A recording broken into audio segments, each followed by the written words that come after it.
il y a un problème avec la boisson de Squeezie. Ciao kombucha. Et ce problème, ça n'a rien à voir avec le goût, c'est bien pire que ça. Je recontextualise. D'un côté, on a Squeezie, le deuxième youtubeur de France. C'est 19 millions d'abonnés, c'est un créateur au sommet de son influence, et surtout, le gars organise des grands prix. De l'autre côté, on a le marché de kombucha en pleine explosion. Donc sur le papier, c'est le combo parfait pour créer la success story de l'année. Et ça a été effectivement une success story au départ, mais quand on gratte un peu la surface et qu'on analyse vraiment les choix qui ont été faits en termes de marketing, de positionnement, de branding, on découvre des failles béantes, des erreurs qui pourraient littéralement tuer dans l'œuf Ciao Kombucha, la boisson de Squeezie. On décortique ça ensemble tout de suite et ensuite je te montre comment un collègue de Squeezie a fait beaucoup mieux avec sa propre marque et ce que tu peux en retenir. C'est parti, let's go! Ciao Kombucha, donc c'est sorti cette année en mai. On est maintenant en novembre et ça a fait un carton quand c'est sorti. Alors j'en ai pas ici, malheureusement, j'ai été tout à l'heure à Monoprix pour en trouver, il n'y en avait pas, parce que l'un des enjeux de Ciao Kombucha, c'est qu'on n'en trouve pas. Squeezie a fait un live même où il en parlait avec ses abonnés, dans lequel tout le monde lui disait que Ciao Kombucha, c'est comme le One Piece, t'en entends parler, mais tu l'as jamais vu. Non mais les gars, ça arrive, je vous jure.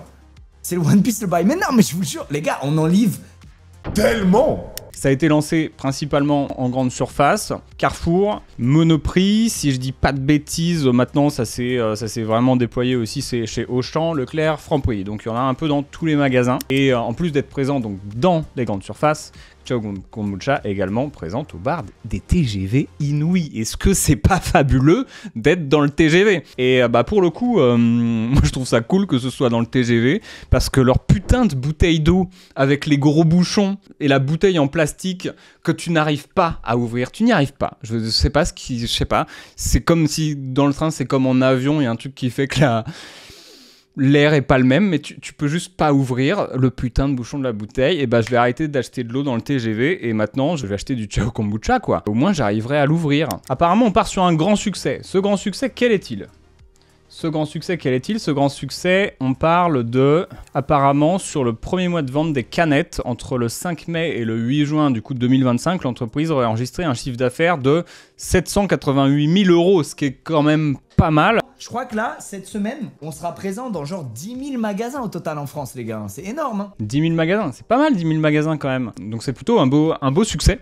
Maintenant, il y a quand même des gros problèmes dans la façon dont toute cette petite barque, dirons-nous, est menée. Le premier problème qui m'est apparu en fait pour Ciao Kombucha, c'est vraiment un problème de cohérence entre Squeezie et le produit. Il y a ce truc où à la fois chez Squeezie, c'est pas cohérent avec son univers de sortir du kombucha. À la fois, je peux comprendre dans ce sens où, quand t'as les moyens de le faire, c'est toujours super agréable de se dire, les gars, moi je vais sortir ma boisson pour moi qui me fait kiffer moi. En fait, c'est-à-dire que c'est comme un acteur qui kiffe le bon vin rouge et qui se dit tu sais quoi, je vais acheter un vignoble et je vais faire du vin rouge en fait, et ce sera mon vin rouge et je vais me fournir moi-même et ça va être trop bien. Maintenant, peut-être qu'il y avait d'autres choses à faire, d'autres possibilités pour lui qui auraient été peut-être plus cohérents avec son univers, c'est peut-être de vendre des produits type chaise de gaming, choses comme ça, pourquoi pas. Le premier problème qu'on va avoir, ça va être le problème de cohérence. En fait, avec effectivement l'univers de Squeezie. Et surtout, le problème principal de Ciao Kombucha, c'est que, et on va voir tout de suite en regardant son site, c'est que tu retires Squeezie, techniquement, il n'y a plus vraiment de Ciao Kombucha. Aujourd'hui, j'ai l'impression que la stratégie marketing de Ciao Kombucha, c'est on va mettre du Ciao Kombucha dans les vidéos de Squeezie, on va mettre du Ciao Kombucha au GP Explorer, et advienne que pourra. Ce qui est une stratégie surprenante. C'est-à-dire que voilà, soit tu vas en supermarché, t'envoies, tu connais Squeezie, il t'en a parlé, t'en achètes. Le truc, c'est que si tu retires Squeezie, la marque se pète un peu la gueule parce qu'il n'y a plus de moteur quelque part marketing. Après, si tu vas en magasin, si tu as plein de kombucha, l'avantage, c'est qu'au moins ce kombucha, il se démarque de tous les autres. Il est coloré, il est fun, il est plus sexy, ce kombucha, que le kombucha typique. Si on regarde à quoi ressemblent les autres bouteilles de kombucha, forcément, c'est vraiment le truc du magasin bio, quoi. C'est-à-dire que bon, en termes de branding, on a quand même quelque chose qui se tient où ça se démarque. Ça se démarque direct. Tu te dis, ok, c'est vraiment une boisson, c'est l'oasis du kombucha, quoi. Donc pour ça, les choses sont bien faites. Là où les choses sont moins bien faites, c'est que du coup, moi, je suis passé sur le site de Squeezie. il y a plusieurs choses qui m'ont surprise. Bon, on arrive, je veux dire, par contre le site est hyper stylé, ils ont fait un super taf. Il n'y a rien à dire là-dessus. Il y a les beaux effets, quand tu cliques, ok, ça apparaît. Quand tu vas sur la page fabrication, ça a vraiment de la gueule, la façon dont c'est fait. Maintenant, il manque pour moi des trucs évidents et je n'explique pas en fait pourquoi il nous manque ces trucs évidents. C'est quoi le premier truc évident qui nous manque? Moi, ce qui me vient, c'est que voilà, là je suis sur la page, je peux rien faire de plus. Je peux les contacter et je peux voir la fabrication. Ça, c'est les deux boutons, donc c'est mes deux call to action, mes deux appels à l'action. L'appel à l'action, c'est tu arrives sur une page, le but de cette page, c'est qu'elle te fasse faire quelque chose. Elle doit te faire une action de préférence. En outre, ici, si on vient sur Ciao Kombucha, si on vient sur le site, qu'est-ce qu'on veut faire? On veut savoir peut-être ce que c'est et où en trouver. Ce que c'est, on va un peu avoir la réponse. On a les 6 goûts, on a la fabrication, mais surtout, on ne sait pas comment trouver du Ciao Kombucha. La seule chose qu'on peut faire, c'est cliquer sur Contactez-nous, et lorsqu'on clique sur Contactez-nous, ça ouvre juste l'application mail pour pouvoir envoyer un mail à Ciao Kombucha.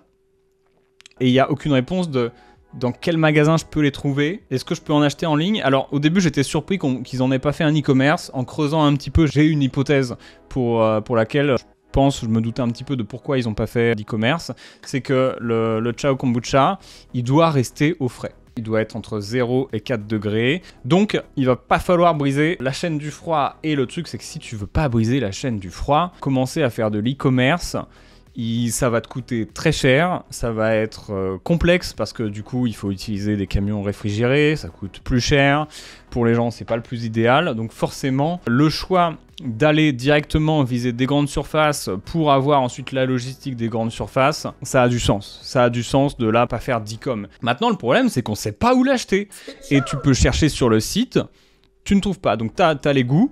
On a les 6 bouteilles, faibles en calories, probiotiques et ingrédients naturels. Ça, c'est dommage que quand on scrolle, on n'ait pas justement plus d'informations en fait sur ce sujet, plus de définitions et de preuves de qu'est-ce qui fait que c'est faible en calories, c'est quoi les probiotiques, à quoi ça sert, les ingrédients, qu'est-ce que c'est, tout ça. On a un peu rien. Bon, du coup, le seul call to action qu'on ait, c'est contactez-nous, qui sert un peu à rien. Moi, ici, ce que j'aurais mis, ça aurait été beaucoup plus intéressant de mettre en bouton, hop, par exemple, tac, où trouver. Ciao. Ou trouver Ciao Kombucha. Tu mets ça, tac, tu cliques, tac, et bah Ciao Kombucha, tu vas le trouver ici, là, et là tu peux dire ok, trop bien. Donc ça, c'est la première chose qui moi, m'a interpellé. L'autre chose qu'on peut faire sur ce site, bon, c'est regarder les mentions légales, les CGU et la politique de confidentialité, ça, on s'en fout. C'est ensuite d'aller voir la fabrication. Ici, c'est un autre problème qu'il y a avec Ciao Kombucha, c'est que niveau storytelling, il y a zéro storytelling, les mecs. Il y a rien du tout. Le storytelling, il se résume ici, en 2 phrases. J'ai découvert le kombucha en Asie. Ça m'a énormément aidé à diminuer ma consommation quotidienne de soda. Je me suis donné pour mission d'en créer un au goût le plus accessible afin de populariser ce type de boisson au plus grand nombre. C'est comme ça qu'est né le Ciao Kombucha. On a un début d'origin story qui est pas mal. Néanmoins, ça reste très dépourvu. Ça reste très pauvre. On n'a rien d'autre. C'est-à-dire, on pourrait quand même aller beaucoup plus loin sur le storytelling de pourquoi du kombucha, c'était quoi le problème avec sa consommation quotidienne de soda, avec ce qu'il a envie d'accomplir avec Ciao Kombucha. Ici, c'est vraiment bon. C'est un peu le premier truc qui m'est venu. Du coup, je vais faire du kombucha, quoi.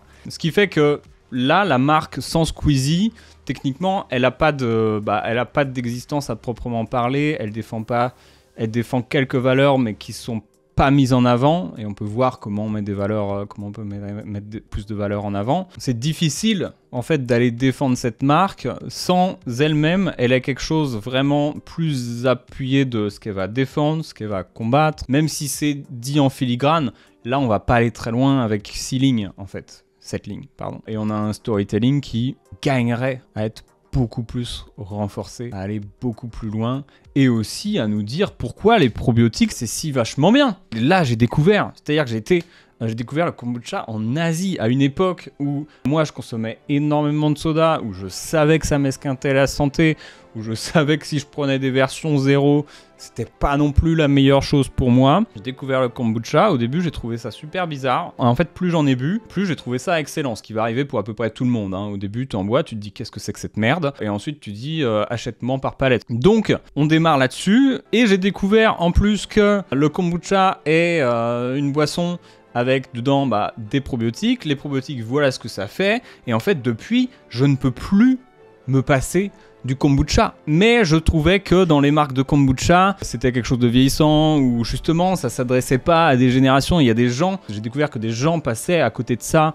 parce que justement, soit ils connaissaient pas, soit quand ils passaient en magasin, ils se disaient c'est quoi ce truc, j'en veux pas. C'est pour ça que moi j'ai créé Ciao Kombucha. Ensuite, ça vient renforcer le branding qui est vraiment très éloigné des autres marques, tu vois, pétillant dans son goût et dans ses couleurs, je veux dire, c'est là, c'est flashy, on le voit, tout ça aurait été quand même vachement plus intéressant, et là tu t'attaches vachement plus en fait à la marque et à pourquoi elle existe, donc c'est un peu dommage de pas avoir plus joué là-dessus. Ensuite, il t'envoie juste ingrédients naturels, faibles en calories, probiotiques, non pasteurisés, gluten-free, alternative au soda. J'ai un peu l'impression qu'on te fout des mots-clés.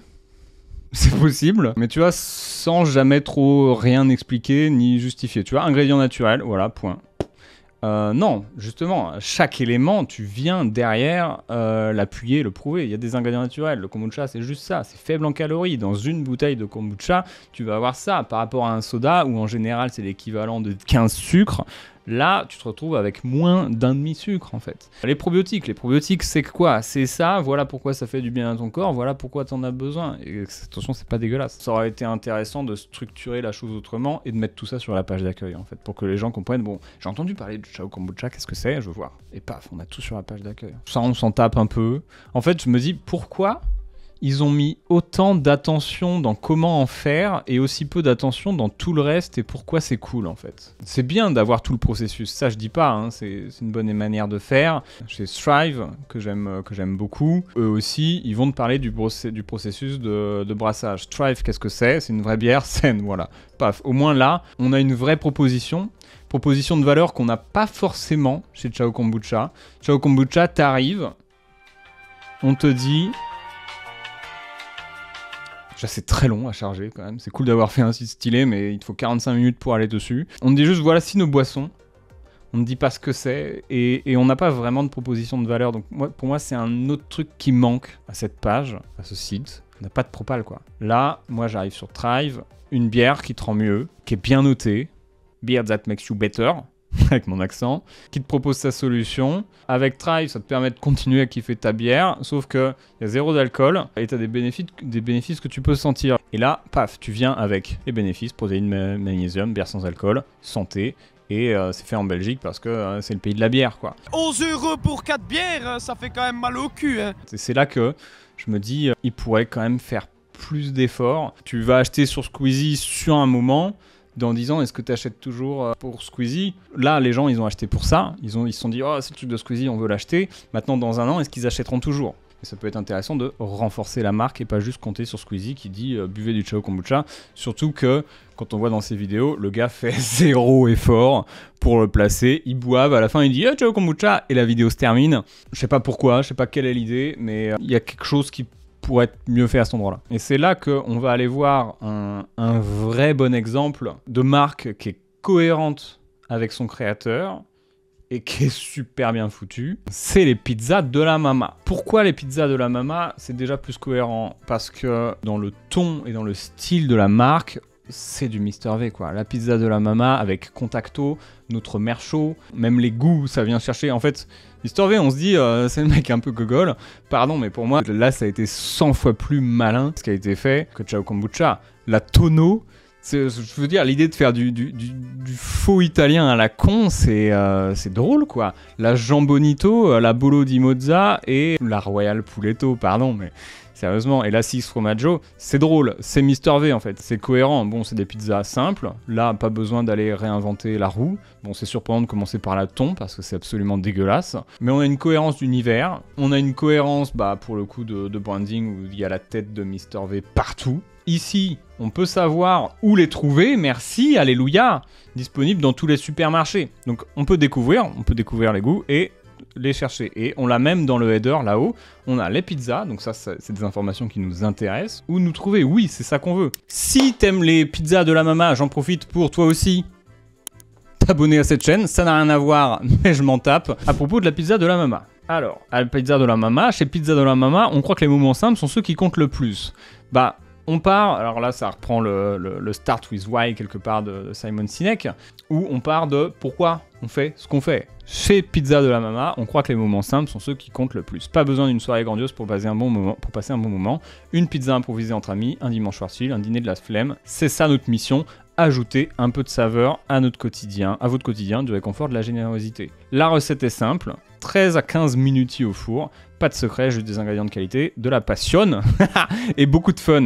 Toto il mondo à tableau. Je veux dire, là on a tout. T'arrives, j'ai découvert en Asie, j'ai trouvé ça stylé, j'en ai fait une marque. Pizza de la Mama, non. Pizza de la Mama, c'est les moments simples qui comptent le plus, on a le pourquoi, et ensuite on a leur mission qui est ajouter un peu de saveur à votre quotidien, du réconfort et de la générosité. Et j'ai quand même vachement plus envie d'acheter une pizza de la Mama que du Ciao Kombucha, toi. Donc qu'est-ce qu'on retient sur Ciao Kombucha? On retient que on a une cohérence qui est effectivement pas évidente entre le créateur et sa marque. On retient surtout que sans le créateur, la marque, elle tient juste sur son branding visuel. Peut-être que du coup, ils veulent pas faire d'efforts en marketing parce qu'ils ont Squeezie. Maintenant, là, ce serait bien d'aller plus loin quand même sur ce fameux storytelling. Sur, ouais, qu'est-ce que je défends quand je bois du Ciao Kombucha? Tu vois, c'est pas juste la marque de Squeezie, tu vois. Il n'y a pas vraiment pas de communauté qui se crée autour de Ciao Kombucha, autour de valeurs. C'est dommage. Ça gagnerait vraiment à être créé.